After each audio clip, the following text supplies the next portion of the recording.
and I've seen a lot of disrespect on Phil Foden's name. A lot of people, so have I. It's like the thing now. As soon as a player starts to play well, it's a thing to say, "Oh, he's overrated." Yeah. He's not overrated. What do you mean? He's not. It is. Okay, admittedly, he is hyped up a lot, but rightly so. Rightly so. Based on his ability, I think he's the best youngster in the world. Who have we had that young, that's that important in the best club in the world since Lionel Messi? Welcome to another video. I should really come up with a decent intro for this. I feel like that's not very good. But we're not going to restart now because I can't be bothered. We could do the match of the day theme tune. Have we copyright? I mean, like what I'm going to say kind of thing. Don't know. We'll look at what. Anyway, we've got a new camera angle, which I'm not sure if we're actually going to use. It's probably shit. It's probably going to be really bad. But it's trying to look a bit more professional. If it's in the video, it looks good. So there you go. If not, we'll just be pointing to nothing. Yeah. This will be cut out. Yeah. But so it's been a week. The videos got no views last time we did. Guys, no, I'm joking. please. please watch them. Yeah. But a fair amount has happened. Obviously, the Champions League. We spoke about the Champions League day before we did. Day before it happened. And 2-0 to City and 2-0 to Chelsea. What are your thoughts on that? Relatively predictable, in my opinion. Do you reckon? Yeah. Did you watch both the games? I watched the second half of the City game, and I watched all of we both watched the Chelsea game, didn't we? Yeah. Mahrez got the brace for City. Best winger in the Premier League. I'm sorry, he's so good. At the moment, so good. At the moment, yeah, he's on form. There's no one else in the he's doing it on the Prem level, is there? Really? Yeah. On the Champions You League love level. Mahrez, didn't you? I really like Mahrez. I think he's a fabulous footballer to watch, and I think there's no one else in the Prem doing it in the Champions League level. He's performed in the Champions League, and he's performed in the Premier League on the highest levels. He's banged in goals, and Pep seems to think he's in his best 11. Exactly. He doesn't play every game, and his record is just fantastic. I think it's class. Great first goal. Second goal was all created by my man Phil Foden. Yeah. And I've seen a lot of disrespect on Phil Foden's name. A lot of people. So have I. It's like the thing now. As soon as a player starts to play well, it's a thing to say, "Oh, he's overrated." Yeah. He's not overrated. What do you mean? He's not. Okay. Admittedly, he is hyped up a lot, but rightly so. Rightly so.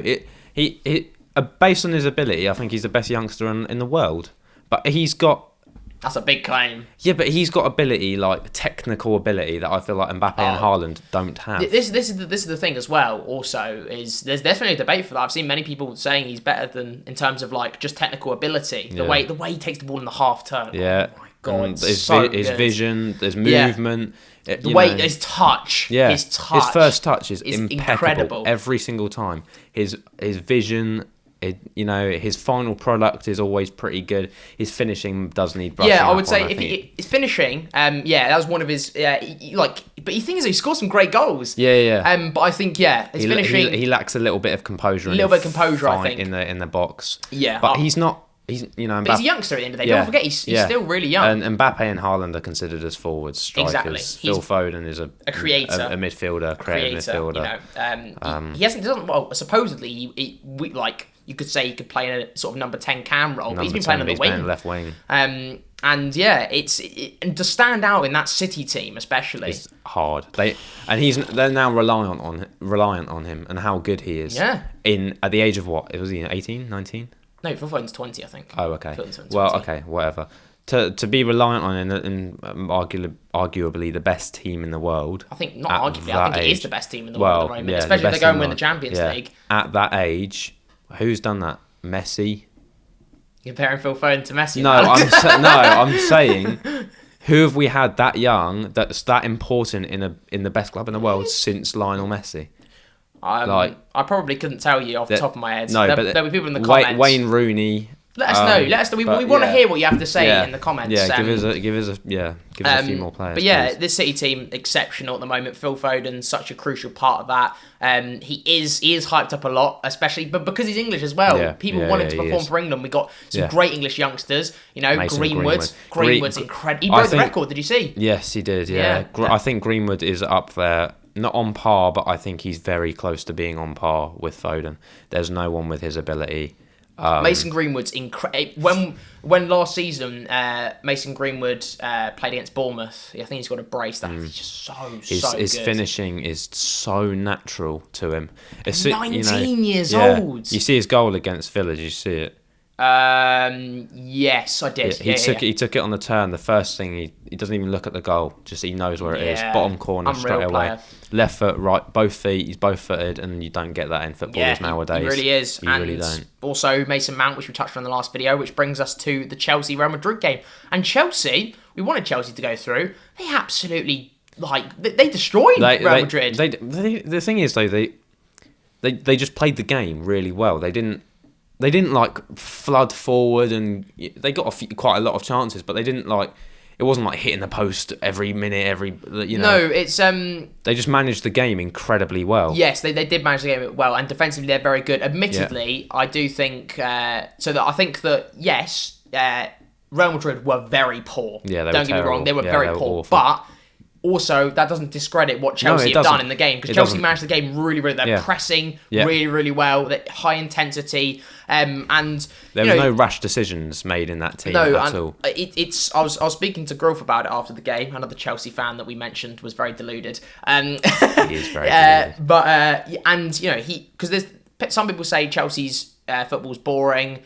And some games I've watched Chelsea and I've gone, this is dull. But I think that. I think when Tuchel first took in charge, that was more the case. I think now, I still don't think it's the most not as exciting as City, but City are one of the best teams in the world right now, if not the best. But yeah, Chelsea play just like they play as a team. Yeah, they do. They really play as a team. They're very composed as a team. I think Tuchel has come in and he's actually. Rather than focusing on man management, he's focused on creating a gelled team of footballers. Yeah. This is why Havertz and Werner didn't fit into Lampard's team. Yes, Werner's not been the best, even since Tuchel's come in terms of finishing. But they've made him gel, so he knows where to be, he knows where other players are, and he's just fantastic. Kante is one of the best midfielders in the world. And we know that, though. You've got to love N'Golo Kante. He's such a legend. And, because I saw this thing, we can cut this out after, but I saw this thing and it was like people calling him a holding midfielder, and I saw someone say he's not a holding midfielder. No, he's box to box. He's box to box. He goes back. He won the ball in the final third for that second goal brilliantly. You see his heat map. It's everywhere. Yeah, it's everywhere on the pitch. His passing ability is fantastic. Like, he's really good. Yes, he can't finish brilliantly, but he's not there to finish. Exactly. That's not what he's offering to the team. No, he does everything. Other than score like loads of goals, he does everything. But he's exceptional, and I think that another thing Tuchel's done really, really well is that defence. You look at that defence on paper; it's not that great. No, it really isn't that great. But he's really, really sorted out. It's compact. Yeah, it's a solid defence, and apart from obviously the West Brom thrashing, they had a man sent off. I think they all lost their heads. But admittedly, West Brom did play very well in that game. Teams have those games, though. Teams have those games, of course, and Tuchel's done really, really well, and I think he deserves a lot of credit since he's come in. I think they're creating a lot of chances. Yeah, they're creating consistently. I think they're first in the Premier League since he came in for chances created, if I believe. Yeah. But they're like 7th in goals scored since he came in because, they've got Timo Werner. Which but this is the thing we've been saying is.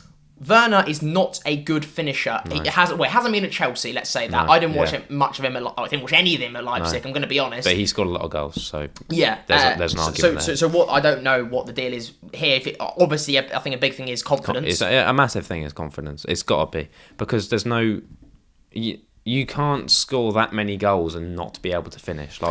He's scored a lot of goals at Leipzig. I know he might have got a lot of chances, but you can't not be able to finish. Yeah, for sure. And I think that I was half expecting him to miss that open goal. Yeah, so was I. And he scored a few offside goals this season. Yeah. But I think he offers Chelsea... this is such a frustrating thing, is because if Werner could finish, I do think people say he's not useless. He's not. He is a good football player. But he's just not a good finisher at the moment. Despite... Mate, if he could finish, I think he'd be one of the most complete strikers in the Premier League. He's got pace, movement. He knows where to be First touch sometimes is a bit questionable. First touch, right. But the reason he gets so many chances is because he's in the right place at the right time all the time. He uses his left foot quite well to cross in the ball. We've seen a few assists. He assists a lot. He's a fantastic player. He lacks a really key like point in his game. Yeah, which is the finishing. Is the finishing. And that's what a striker's there for. Exactly, so. But he does offer the team a lot, whereas, you know, you have Olivier Giroud, which doesn't offer what Werner offers, you know, build-up play, but he is that target man, and he will just score the goals that Timo Werner's missing. But yeah, so Mason Mount and Phil Foden, two of England's best youngsters, not English.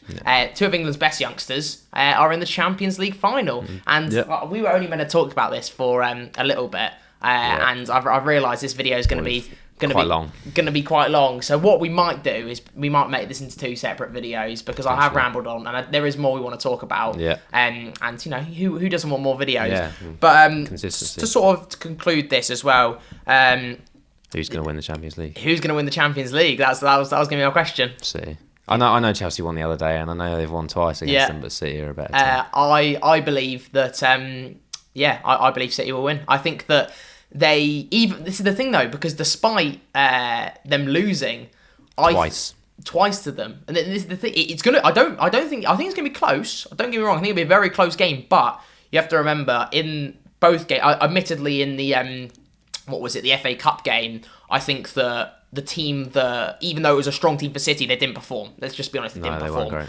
great. But the team they put out against, well, both teams, Chelsea's team and Man City's team, they're not their strongest teams, are they? And I think Man City, when you have De Bruyne, when you have Mahrez, when you have Foden, when you have Gundogan in, and you have those kind of players, they make such a big difference. They make a huge difference. They're massive big game players. Difference. I know their second string, you know, a lot of people say their second string squad is just, you know, it's still insane. But when you miss out the huge impact players, it goes from a good second string team to it's still good. Don't get me wrong. It is good, but it's just not. But you have a lot of great players, but not a lot of incredible, the world class. They don't have a single player in that team that makes stands out. In their second string team, they don't have a single player that stands out and has that little bit of quality in the final third, that cutting edge. What would you consider their second team? They've got such amazing squad depth. Bloody Aguero in it, that in itself is mental. And so I'm going to go for my score prediction, because obviously it might be in England now, because obviously we can't fly to Turkey at the moment. So hopefully it is. I want to. I'd like it to be in England, even though we're not. But actually, this is the thing, because it doesn't maybe feel like a Champions League final if it's in the. Is this video that boring? I've been waking up early. He's had a long day at work. I've just started a new job. I was just getting into this thing. I think. Sorry, guys. But yeah, so my score prediction, I'm going to go with a 3-2 Man City. Shit, I'm gonna go high. I'm gonna go high scoring. I know that sounds weird, but I don't know. I've got a feeling it might be high scoring. I always predict high scoring, I feel like. I'd say 2-1 City. It's fairly generic, but I just think at the end of Chelsea is so tight at the back. So tight at the back. Yeah. They just, they didn't concede against Atletico or Real Madrid. They are great defensively. And don't get me wrong, Real and Atletico did not play well, but they didn't concede against either. Chelsea they didn't play well, but Chelsea... They made it a lot harder for them. They made it so that they couldn't play well, because I guess what Tuchel does so well and puts them out to do is he puts them out to basically eliminate all of their strengths. Yeah. By which point they just can't use them and they got nothing else. They don't have a second plan B. Quickly as well, before we end this video, because it's getting a bit long, is I know something you want to mention is the Newcastle result. Oh jeez, what? 4-2. Yeah, I was gassed, but the video the Newcastle video that I put it out after the Newcastle game. I scheduled it thinking, oh yeah, Newcastle will probably lose or something, and it'll be more relevant. But then they went and won 4-2. Mate, the video still makes sense though. Yeah, it does. I saw a few of you in the comments going, "Oh, he doesn't think that now. We won 4-2." He does think that now. I do still think that. Bruce is still crap. Ashley's still crap. I was incredible performance from the boys. Willock again. Wilson gets 2, and Dummett gets his first goal in 5 years. Dummett. It was, he did play well. It was our best performance this season. Yeah. High energy. It's the type of football I want to watch us play every single week. Don't have to win from it, but high energy, going for goal, just going for it, and we haven't had that all season. And Leicester are bottling it. Yeah, they are. No, I don't want Leicester. Although, hopefully that can free up a face for West Ham, because we've got a West Ham fan as Adam, unpaid keeper. Yeah. He's a West Ham fan, but potentially. that is, we seem to be coming to the end of what I wanted to, the length of the video. And then we've discussed everything. We'll make another video probably discussing some other things. But if you did enjoy the video, drop a like, subscribe. You know the deal. Your arm's in the shot. Forgot about that camera. If we're still recording on that camera. And we'll see you in a bit. Thanks for watching, guys.